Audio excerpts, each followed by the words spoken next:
Bunge la Mwananchi. Nguvu mashinani. Bunge la Mwananchi. Nguvu mashinani. Thank you very much. My name is Comrade Bush. I'm the Attorney General and the custodian of legal instruments of Bunge la Mwananchi. So we have just emerged from a lengthy meeting with the judges, hosted by the judges of the First Division of East African Court of Justice and attended by the high-ranking officials of Bunge la Mwananchi to discuss pertinent issues relating to the case filed by Bunge la Mwananchi here at the East African Court of Justice, Arusha, that are key to ensure administration of justice is achieved within specific timelines. It is very clear from the discussion that we have had with the judges that there's need to fast-track the prosecution of the matter that is before this court, and key issues have emerged from this meeting that we wish to tell the nation and the community at large. Issue number one that has been discussed is compliance by the parties to the directions of the court.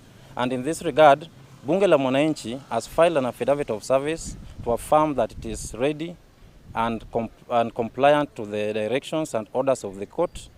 And we have 45 days that the judges have clearly stated that the Republic of Kenya has to file a substantive response to the allegations that have been put forward by Bunge la Mwananchi and the first petitioner, the President of Bunge la Mwananchi, Francis Awino. Regarding the state compliance, the Republic of Kenya compliance with the orders and directions of the court, the judges have affirmed that they will exercise their jurisdiction appropriately and without prejudice and ensure that the Republic of Kenya complies with the directions that the court has issued, so that within 45 days it shall have put in a substantive response to the allegations filed by Bunge la Mwananchi, failure to which they have equally stated that they are willing to assert necessary sanctions to ensure that the orders of the court are obeyed. Secondly, we have also put in an application seeking to introduce more evidence that we have received from parts of Githurai, other evidence that we have received from Madare of forceful evictions. We have also put in an application to introduce new evidence that we have received from Kiambio slums. All this strengthen our case, presenting a high level of possibility of convicting individuals who are accused of command responsibility for the crimes that were perpetrated within the Republic of Kenya. We have also put in an application for the indictment of 5 individuals that we believe that bear the greatest responsibility, so that they are individually held culpable for the atrocities that were perpetrated against the people of Kenya. The individuals we will mention so that there is no doubt. Number 1 is William Ruto, who is the President of the Republic of Kenya. Number 2 is the Honorable Rigathi Gachagua, the Deputy President. Number 3, Japheth Koome, former IG. Number 4 is Adamson Bungei, the current Commander of Police of Nairobi Region, and Honorable Kithure Kindiki. So we have told the court that there is need for these people to be indicted as soon as possible, because there are ongoing spate of abductions and other criminal activities that are still being witnessed within the territory of the Republic of Kenya under their supervision. So we want them to be brought here as soon as possible, so that even the witnesses and the evidence that is still not collected is not interfered with. Because we are planning as Bunge la Mwananchi to go and meet the victims, so that we can preserve the integrity of evidence that is still on the ground. We wish to make it very clear and reassure the nation that the case that we have filed against the Republic of Kenya here at the East African Court of Justice is proceeding with flawless precision. And there is hope that when we invoke all the instruments within the domestic jurisdiction and regional jurisdiction, and if possible, we are ready to even invoke legal instruments at the international level to ensure that the culture of impunity, the culture of those who hold political positions and perpetrate impunity in a manner that they cannot be held accountable for their crime, comes to an end here in Kenya. So as Bunge la Mwananchi, we are optimistic that within 45 days, we will look at what the Republic of Kenya shall have filed. But from as it stands now, all the response that we have that we anticipate that will be brought before this court will be based on falsehoods, because we have collected primary evidence that implicates the Republic of Kenya directly, plus the individuals whose names we have mentioned. So we hope that the judges will convene as soon as possible so that the spate of abductions and forceful evictions that are still being witnessed in Kenya to date are brought to an end as soon as possible. Thank you very much. Bunge la Mwananchi. Nguvu mashinani. Bunge la Mwananchi. Nguvu mashinani. My name is Francis Awino. I'm the current president Bunge la Mwananchi, and at the same time I'm the people's president in our Republic of Kenya. We came here like 2-3 weeks ago. We filed our application and we were given orders which we went back to our country and served. And now the government was given 45 days so that they can respond to our application. They have until date 7 October so that they can file in their response. I'm saddened today when I heard news that one of the student leaders were arrested because of the planned demonstration, and Article 37 gives us a right to do so. I'm saddened again after I heard that one of my friends, Bomb Jaggi, was arrested after trying to mobilize people so that they can collect signature to out our President William Samoei Ruto. And since we are in the court of justice, where we believe we shall find justice, we even feel like we won't wait until October 7.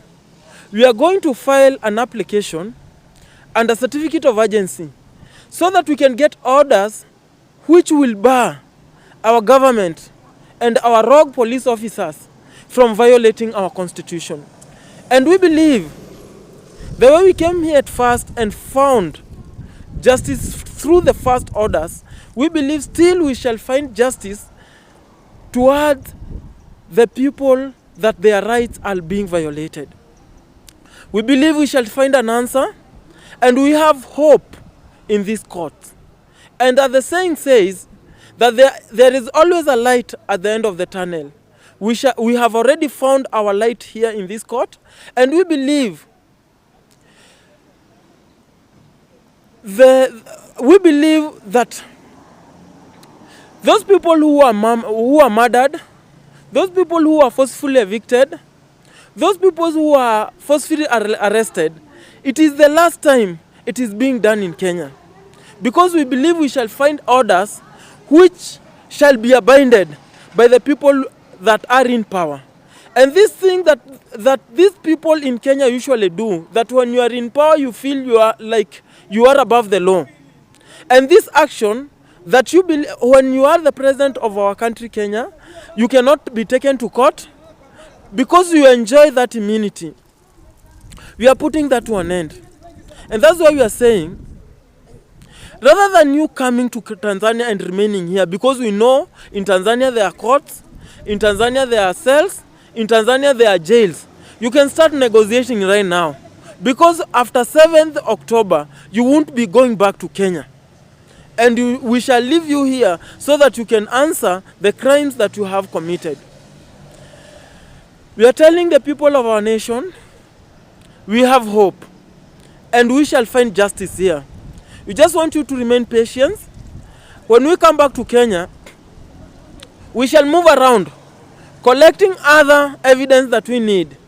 And if you feel like you have anything, that will help us in this court, if you feel like police violated your rights, and if any bullet passed through your body and you are struggling, we are asking for all those evidence so that in the other application that we shall be filing so that we can protect our constitution, you can be part of that evidence.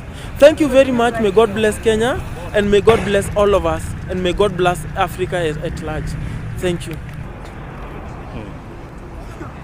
Bunge la Mwananchi, nguvu mashinani. Bunge la Mwananchi, nguvu mashinani. Asante. Mimi naitwa Morris Masiga, Deputy President Bunge la Mwananchi. tuko katika hii kesi ile ambayo tulileta hapa Arusha, mahakama ya East African Court. Vile AG alipokea zile summons tulimpelekea, ndio tunaambia wale ambao waliparticipate katika kupiga watu risasi kwa hii demonstration, bwana President of the Republic of Kenya, Deputy President na wengine wote na maaskari wote ambao walipigwa watu risasi, tafadhali wajiandae kukuja hapa kujitetea vile walifanya hiyo maneno kule hapo Kenya. Mpange kesi yenu, mpange kila kitu yenu, tukutane hapa Arusha, kwa sababu hapa Arusha mambo imechemuka na meli imeng'oa nanga. Wameangalia hiyo kesi na wamesema mko na kesi ya kujibu, na ndio maana tunasisitiza tafadhali, vile sisi tumejipanga na watu wetu ambao ni mashahidi, nyinyi pia pangeni, kwa sababu mko na kesi ya kujibu. Tukirudi Kenya next time, tukirudi hapa, president na battalion yako yote, tafadhali mkijua mkikuja hapa either mtatoka ama hamtatoka. Na ndio maana tunasisitiza, tunasema vile mulimobilize jana mapresident wengine wa East Africa kutafuta kiti ya AU. Ndio the same mobilize siku ile outcome ya hii kesi itatoka. Kama itatoka, tafadhali mjimobilize na mkuje mseme mmekubaliana na mahakama. Hakuna njia nyingine, hiyo ndio njia peke yake ya kusaidia wale victim na kukomesha hii tabia ya mtu akiwa kwa power, yeye na watu wake wakiwa kwa power anafanya nini? Wanaangamiza wananchi na wanapiga watu risasi na wanaua watu na hamisha watu kwa manyumba zao na kuwabomolea na kufanya mambo mengine yote maovu. Tunakomesha hapo, na ndio maana tunasema tunataka justice, justice, justice, justice.